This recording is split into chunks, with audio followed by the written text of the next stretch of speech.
Bueno, te decía que la clase de ayer estuvimos eh,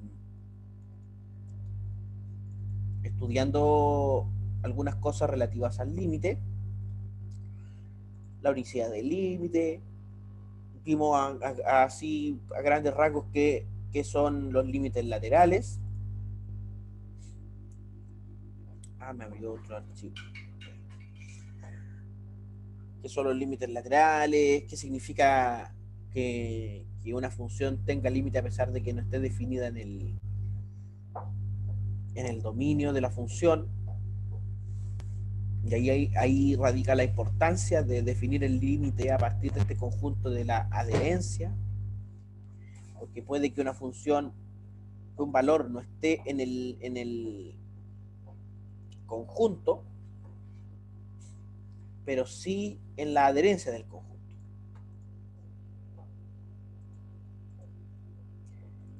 Entonces,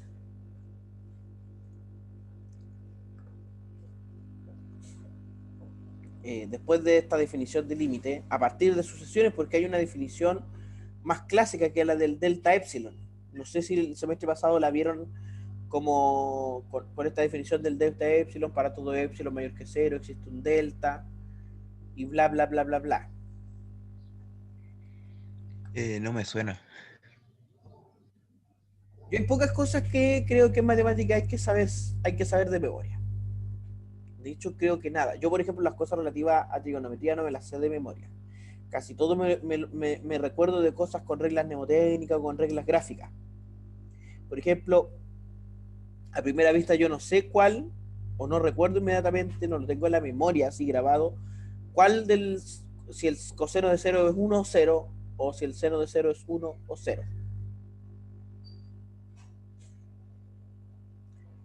Pero con una regla mnemotécnica y recordando un poquito el círculo goniométrico, me podría recordar que el seno de cero, el seno de pi medios es cero, y que el coseno de cero es uno.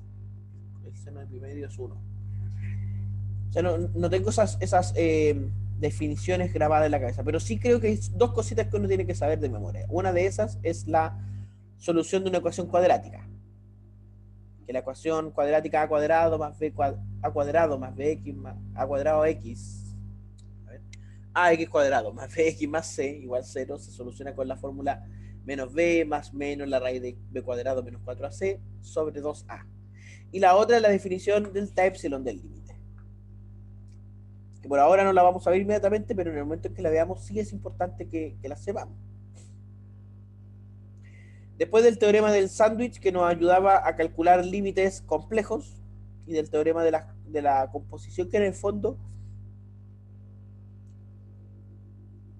es casi como ir reemplazando en la función cuando la función tiene límites.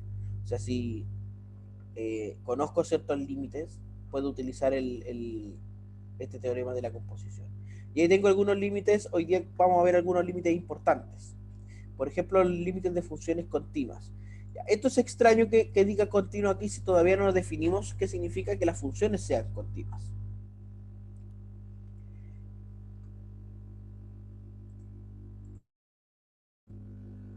Pero vamos a comenzar con estas funciones que son funciones cuyo límite se puede simplemente reemplazar.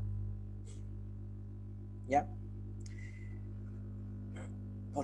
Aquí dice, primeramente comenzamos con aquellos límites que se calculan por simple evaluación, es decir, aquellos que cumplen con que el límite de f de x es igual a la imagen.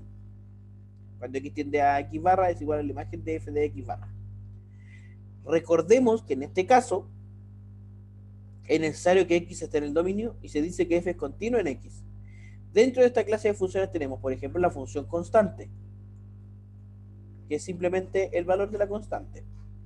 Por ejemplo, la función eh, igual 3. Función constante, el límite en todos lados va a ser 3. La función identidad, f de x igual x, que es la recta que divide a el primer el primer y segundo cuadrante, la bisectriz del primer y segundo cuadrante. Aquí también este límite se puede eh, evaluar. El tercero es el límite de funciones polinómicas.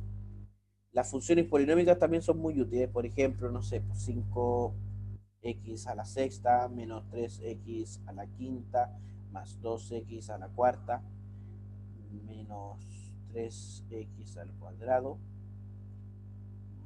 más 0.3x menos 1. Por ejemplo, esta función polinómica. ¿Cuándo se empieza a deformar esa? Qué buena pregunta. Mira, lo vamos a hacer así. Voy a poner varios deslizadores para que veamos esto. A, B, C, D, E, F y G. Y vamos a hacer la función. Como tengo 1, 2, 3, 4, 5, 6, 7, función de grado 6. AX elevado a 6 más BX elevado a 5 más CX elevado a 4 más DX elevado a 3, EX elevado a 2 más FX más G. A más J. A, B, C, D, E es I. Mira, si solo con unos no está tan deformada. Mira, si muevo, por ejemplo, el parámetro de A elevado a X, de X elevado a 6, no es mucho aquí cambia un poquito. Es como que ya se deformó un poquito.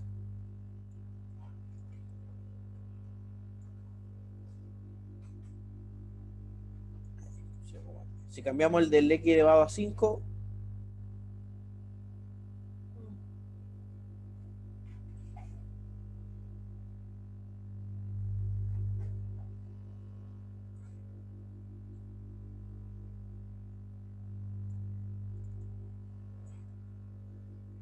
ahí quedó en el 1,4, quedó ya más. O sea, es relativo a los valores de los parámetros. Por ejemplo, el del X elevado a 3, el del X elevado a 4, el del X elevado a 3, el del X elevado a 2, el del X elevado a 1,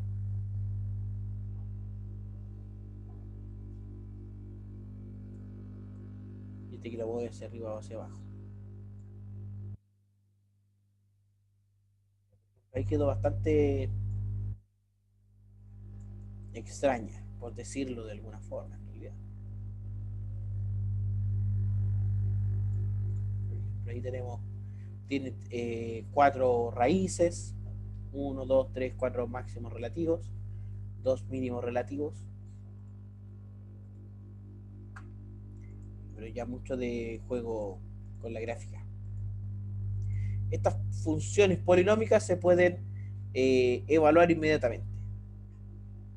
Las otras que se pueden evaluar inmediatamente son las funciones racionales, es decir, las funciones que son la división de dos polinomios. Se pueden evaluar inmediatamente siempre y cuando no estemos en una de las raíces del polinomio del denominador.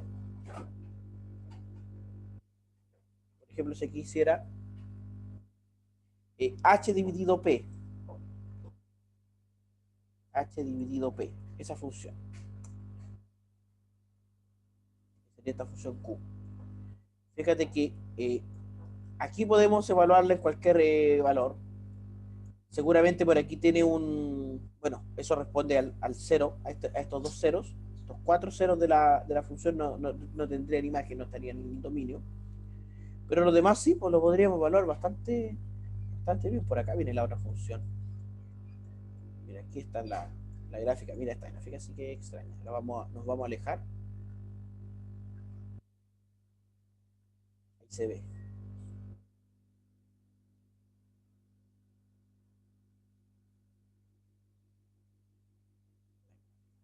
Todos los valores donde la función está definida, es decir, que px es distinto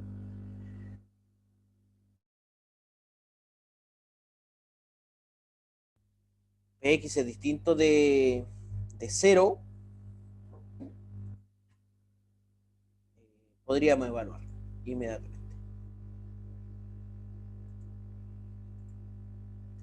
La otra es que podríamos evaluar inmediatamente son la función raíz cuadrada, las funciones trigonométricas seno y coseno, la función tangente no, porque la función tangente de x, es seno sobre coseno. Y si uno ve, por ejemplo, coseno de x, en los ceros de la función coseno de x, la función tangente no tiene límite.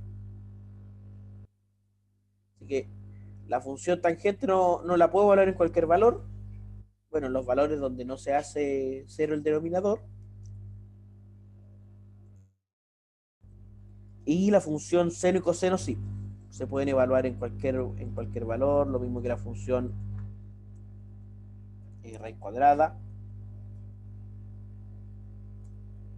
de x.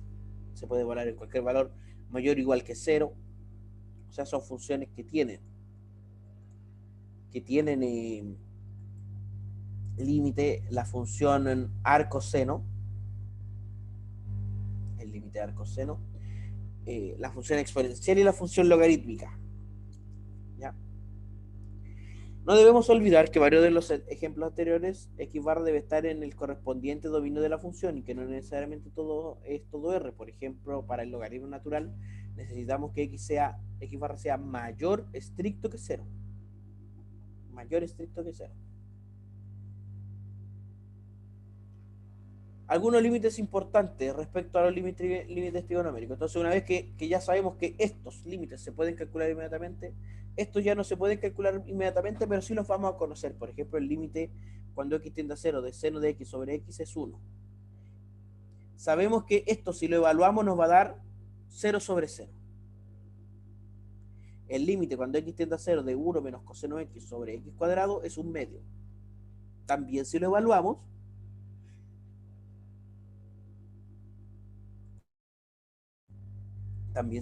si lo evaluamos nos va a dar 0 sobre 0. El límite cuando x tiende a 0 del logaritmo natural de x y x menos 1 también es 1. Mira, vamos a anotar ese logaritmo natural.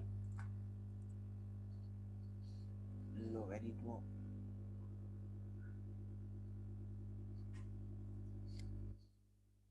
tenemos e elevado a x, función,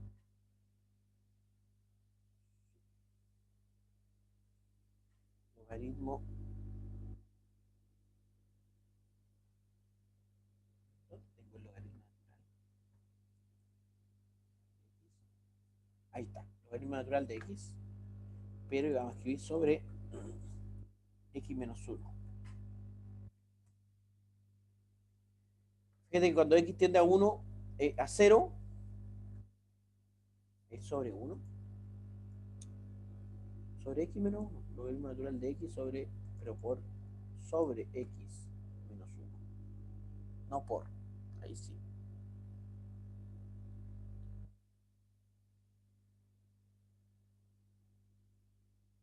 Cuando x tiende a 0, esto sería 1, y cuando x tiende el logaritmo natural de e elevado a x menos 1 sobre x, también es 1. Y esto, mira, voy a remarcar esta frase.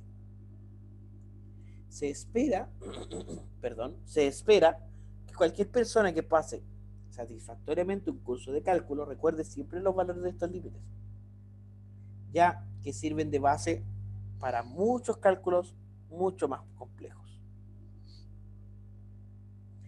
Que hay un ejercicio, o hay ejercicios. Como aplicación directa de los límites básicos en los temas del cálculo se pueden calcular los siguientes límites. ¿Cómo podríamos calcular el primero, por ejemplo? Voy a abrir aquí un archivo de Word.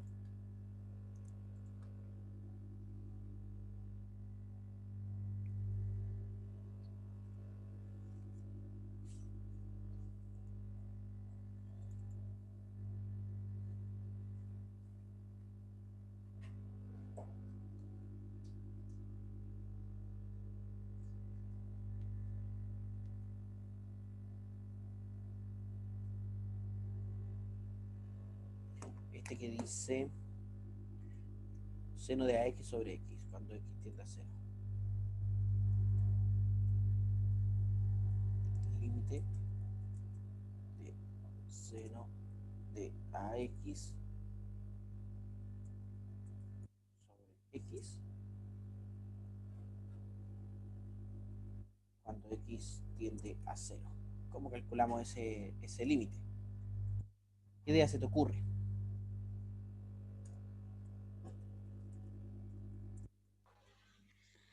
Sería seno de x, cero de cero dividido cero. Entonces esto es 0 sobre 0. Sí. Si lo evaluamos inmediatamente, esto es 0 sobre 0. Entonces habría que ocupar otra forma o fórmula para desarrollar ese límite. Entonces ahí nos vamos a tener que recordar algunas propiedades de las razones trigonométricas.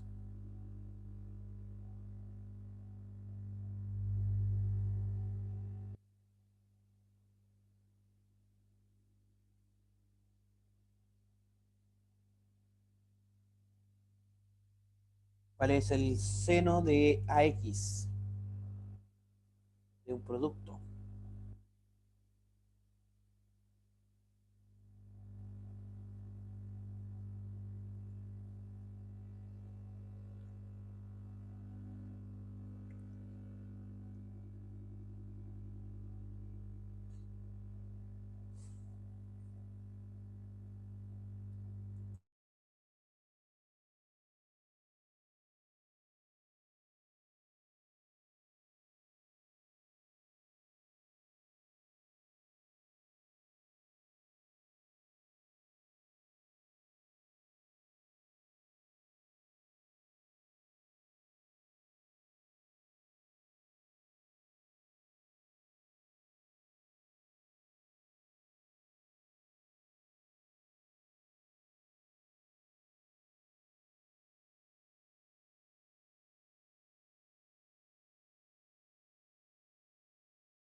Tendríamos que usar identidades trigonométricas para esto.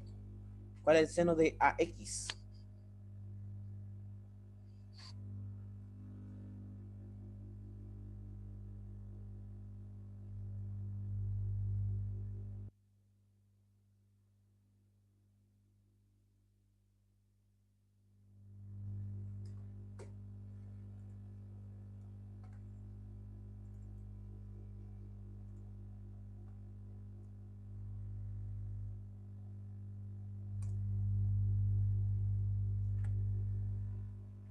Voy a buscar cuánto es el seno de AX.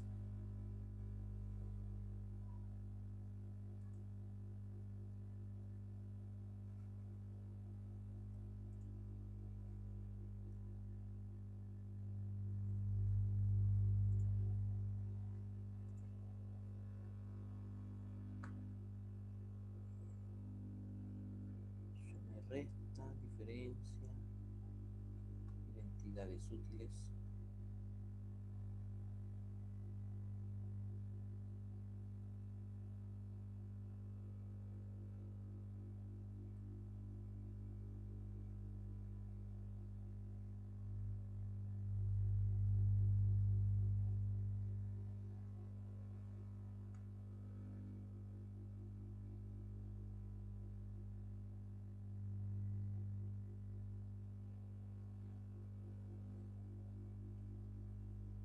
Uy, el mismo apunte que estoy revisando me da valores de AX,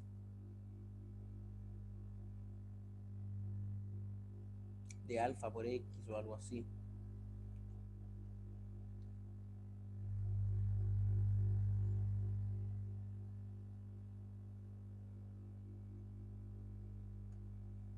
Sí, no sé, no funcionan recíprocas.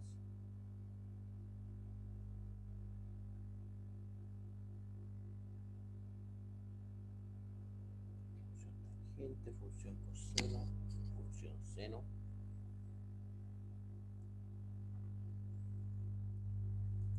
Así que lo más probable es que este lo tengamos que dejar para otro momento. Voy a tener que dejar estos ejercicios pendientes. De hecho, voy a poner aquí que quedan pendientes.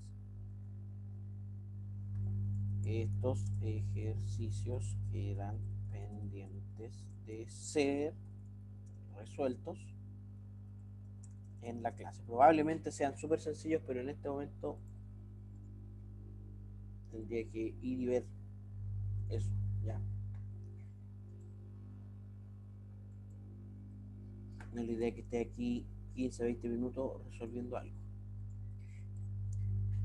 Siguiendo y dejando pendiente esto, súper importante que no se nos olvide esto. Límites a través de un subconjunto del dominio, es decir, puedo calcular límites si tengo funciones que están definidas en subconjuntos distintos. Por ejemplo, esta función que está definida distinto para los irracionales que para los racionales. Para calcular el límite cuando x tiende a 0, nos gustaría poder tomar por separado los casos racionales e irracionales. De modo que aprovechar que sabemos que ambos límites, los dos, son igual a 1.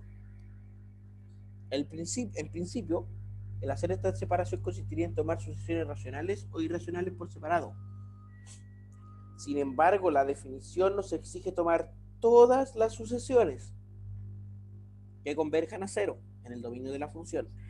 De entre ellas hay algunas extrañas con similares, que son similares a la sucesión, por ejemplo, 1 más raíz de 2 más un medio elevado a n raíz de 2 sobre n, la cual tiene la propiedad de tender al 0, tomando valores racionales e irracionales de forma alternada. O sea, a veces es racional y a veces es irracional. Claro, porque cuando n es un número par, las raíces de 2 se suman. Quería 2 veces raíz de 2. Y cuando n es un número impar, las raíces de 2 se restan y quedaría 0. Para resolver este tipo de problemas es conveniente desarrollar una herramienta que separe el dominio por partes. Por ese motivo, comencemos a introducir la definición siguiente. Límite de una función a través de un subconjunto. Sea f, una función que va desde a hasta los reales, a un subconjunto de los reales, y sea b un subconjunto de a. Si x está en la adherencia de b, de este subconjunto del dominio, diremos que l está en los reales, es el límite de la función cuando x tiende a x barra a través del conjunto b, si para cualquier sucesión en que sub n convergente a n los valores de b, se tiene que la sucesión converge a L, o sea, la misma definición del límite anterior, pero acotada a un subconjunto del dominio. En este caso escribimos este límite. Límite cuando x tiende a x0 o a x barra con x en B, y B sería este subconjunto del dominio de f de x. Por ejemplo, el límite del coseno de x cuando x tiende a 0 desde los irracionales es 1, y el límite de x0 de x cuando, o sea, de coseno cuando x tiende a 0 de x en los racionales, en este caso también es 1. Si f de x es una función coseno y seno, cuando x está en los racionales y cuando x está en los irracionales, entonces los límites acotados a un subconjunto del dominio son distintos. ¿Ya? O sea, el límite cuando solo veo la parte racional es 1 y cuando solo veo la parte irracional es 0. En este caso, el límite no existiría. El límite necesita ser único. Respecto a la definición anterior, podemos demostrar el primer teorema que nos enseña qué pasa cuando un límite normal de una función existe. Si f es una función desde un subconjunto de los reales a hasta los reales y x barra y l son reales, tales que el límite cuando x tiende a x barra es l, entonces para cualquier subconjunto de a, tal que x barra de b, se tiene que también el límite tiene que ser l. En el fondo, si el límite desde un subconjunto es distinto a L, entonces el límite no existe. Pero si el límite existe, todos los límites que se hagan por subconjuntos van a ser L también. A pesar de que la hipótesis del teorema anterior es muy fuerte, la existencia del límite global, podemos usar el control recíproco para establecer las siguientes consecuencias. O sea, si el límite no existe en el subconjunto, tampoco existe en el global. Es la primera. Y si encuentro dos límites distintos en dos subconjuntos distintos, entonces el límite no existe, que sería lo que está aquí. Tengo dos límites distintos en dos subconjuntos distintos. Así que el límite en ese caso no existiría. Por ejemplo, en la función x barra sobre x, podemos estudiar el límite cuando f de x tiende a 0. Vamos a graficar esa función. El valor absoluto de x sobre x.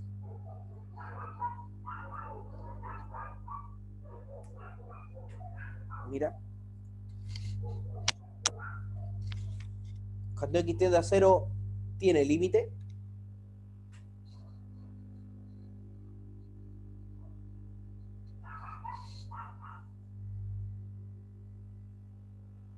Sí, sí, tiene límite este. Cuando x Uno. tiende a 0,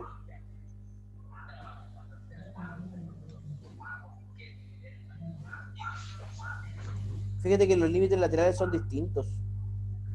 Aquí tiende a 1 y en el negativo tiende a menos 1.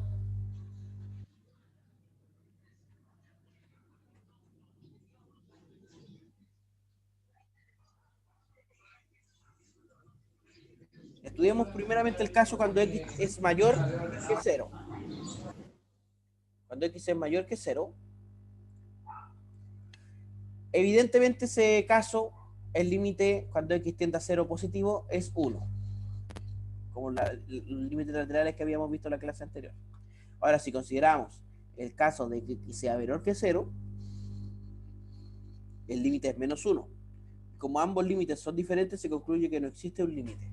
Entonces yo puedo demostrar que un límite no existe mostrando que los límites, que dos límites, considerando dos subconjuntos del dominio, son distintos.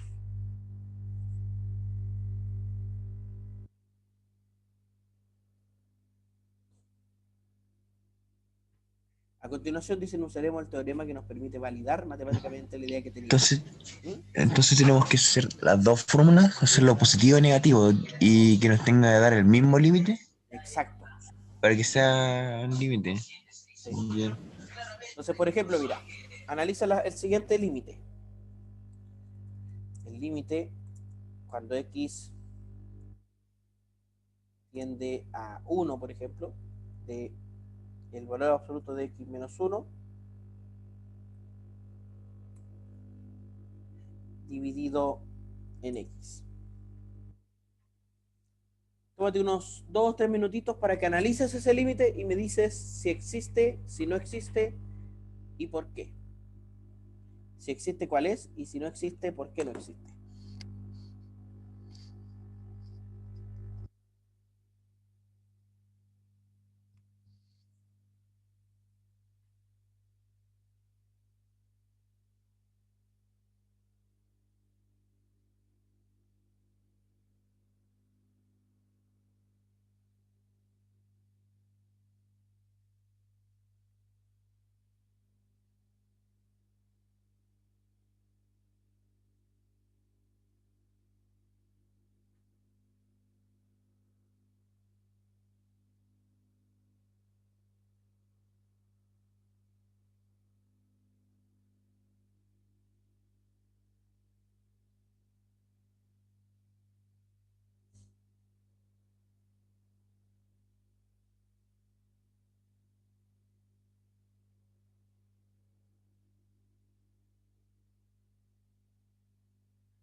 ¿Qué podríamos decir de este límite?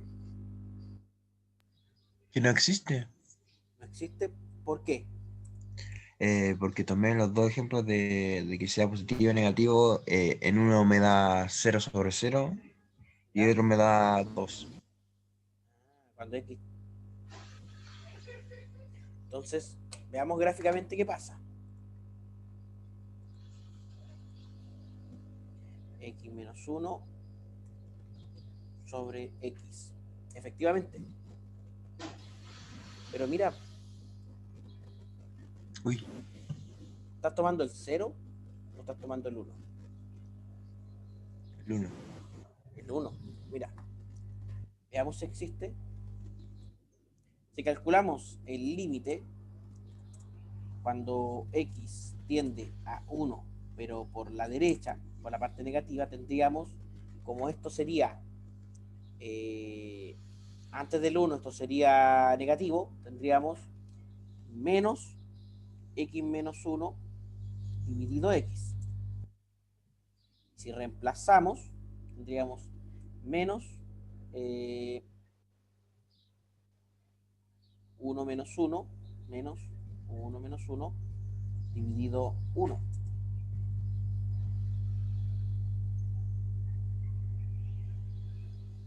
Y eso nos va a dar 0, porque es 0 sobre 1.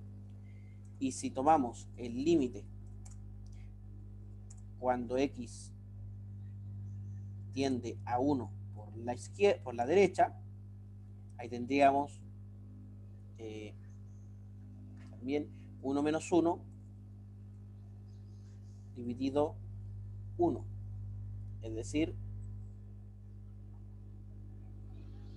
digamos, X, ¿cierto?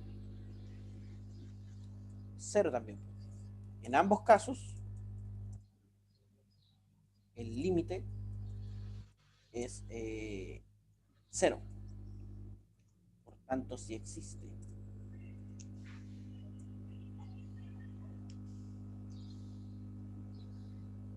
El límite sí existe, en este caso, y es 0. En 0 es donde no existe porque se va al más y al menos infinito. Ya. A continuación usaremos el teorema que nos permite validar matemáticamente la idea que teníamos en el ejercicio de motivación. ¿Cuál era este ejercicio? Este límite. Que ambos límites eran iguales a 1, pero uno tomando los racionales y el otro los irracionales. Eran funciones distintas. Este teorema dice que si f es una función que va desde A, un subconjunto de R hasta R, y X está en la adherencia, y B y C son subconjuntos tales que X está en la adherencia de B y en la adherencia de C, y la unión de los dos es A, eso es importante, la unión de los dos es A. Por ejemplo, en este ejemplo, la unión de los dos subconjuntos que utilizamos es A. Si me voy por la izquierda y por la derecha. Entonces, y los límites son iguales, entonces el límite de la función es este L. Es decir, mira, la unión de los racionales y los irracionales es los reales. Entonces, sí tendríamos esta condición de que B unido a C sería igual a A. Y los límites, como son iguales en estos dos subconjuntos, entonces el límite existe y en este caso es el que se había calculado aquí. Es decir, 1. Ese límite sería 1. Lo último que vamos a ver hoy día es algo que ya lo habíamos visto, pero que se va a formalizar con esto de los límites laterales. En principio, los límites laterales de una función son un caso particular del límite a través de un subconjunto del dominio, porque divido la función en los valores que están antes del valor al que está tendiendo x y los valores que están después de los valores el valor al que tiende x, de x barra. ¿Ya? Sin embargo, la técnica de estudiar los límites laterales de una función es tan usada que merece ser revisada y sus consecuencias de forma particular. Si f es una función que va desde un subconjunto de los reales hasta los reales y x barra está en los reales, entonces vamos a decir que a positivo es el conjunto A intersectado con el intervalo entre el x barra y el infinito positivo, y el x negativo es el A intersectado con el menos infinito hasta el x barra. Es decir, aquí nuestro x barra estaba aquí,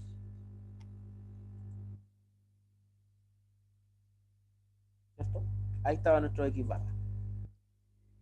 El A positivo serían todos los que están después del 1 y el A negativo serían todos los que están antes del 1 sin considerar el 0 porque el 0 no está en el dominio de la función.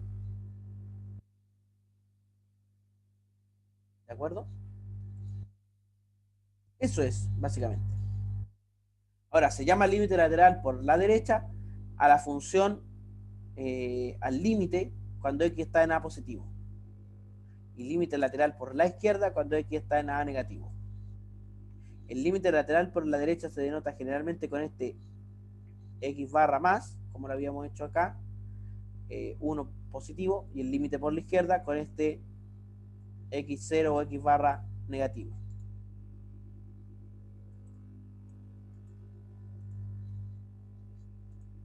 ¿Ya?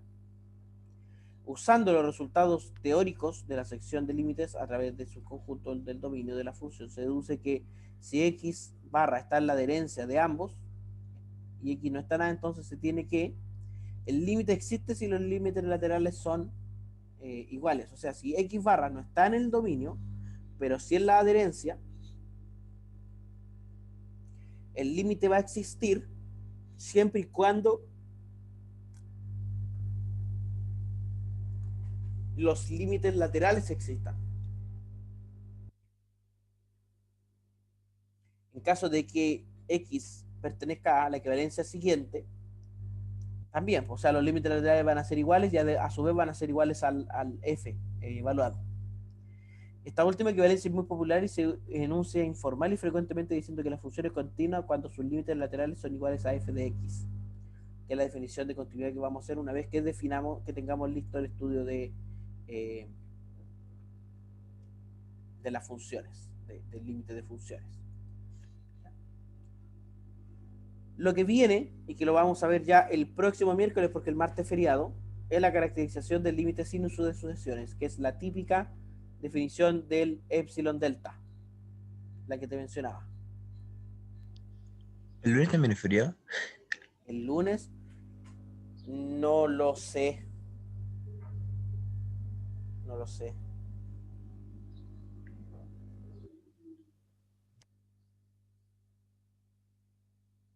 tengo idea. Puedes preguntarle a la Olguita, a la secretaria. Mandar un correo, pregúntale. O a tus compañeros.